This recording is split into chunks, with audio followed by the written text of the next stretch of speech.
I want to welcome you to the Ask Jeff YouTube channel. Now, that being said, today's format is going to be a tad bit different because I have the very distinct privilege, as of today, I am touring almost 100 people through what we know as the journeys of Paul in the country of Greece. And even though being on the other side of the world and we have technology, doing kind of this format of answering questions can be difficult at times. So here's what we've done. A couple weeks ago, I did what we call a clean out, answered a whole bunch of questions very briefly in 1 hour on a Wednesday night. So hopefully you've been a part of that, but if not, we're going to go back into that Wednesday night and just kind of pull those questions out while I'm in Greece. Don't worry, I'm only going to be there for 2 weeks. I'll come back, and then that's right, your questions in real time every day, Monday through Friday. Enjoy. It says, as a Christian, what should I think about surrogate pregnancy? Well, that's one of those very relevant questions in today's world, particularly with the advent and invention of modern medicine, technology, etc. Now, again, what should we think?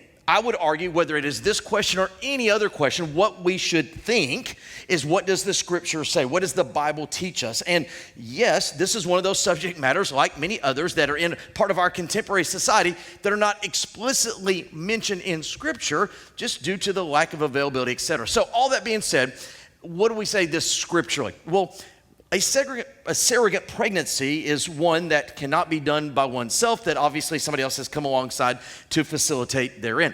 Let me argue this from the other side of the equation. Remember the very famous story of Moses being put in the basket by his mom because the Egyptians want to kill all the Hebrew babies. Then he is found by the Pharaoh's daughter. Okay, she, for lack of better terms, claims him as her own child, but then goes and finds a Hebrew woman, who of course was his biological mother, to nurse him so that he could grow up and be healthy, right?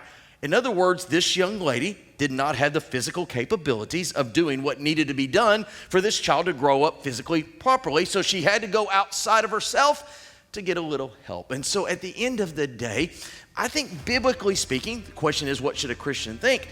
The Bible leaves the door open for possibilities for you and I to not only bear, but to nurse children in a way that may even be outside of our own respective selves. Again, the specific issue is not mentioned verbatim in scripture, but we do have issues that involve similar situations. So hopefully that helps out a little bit with an issue that is very relevant to our culture today. Thank you so much for being a part of our daily question here at the Ask Jeff YouTube channel. I want to encourage you on a few things. Number one, if you have a question to ask, submit it to askjeff.net. Eventually we'll get around to your question. Secondly, we'd encourage you to subscribe. That way each and every day, Monday through Friday, you get a reminder of our question of the day. And last but not least, I want to remind you that on Wednesday evenings, live at First Baptist Church of Opelika, fbcopelika.com, we do a solid hour of Ask Jeff where we dig into the questions more than just 60 or 90 seconds. Sometimes we take the entire hour. All that being said, askjeff.net is where you submit a question to this channel each and every day, Monday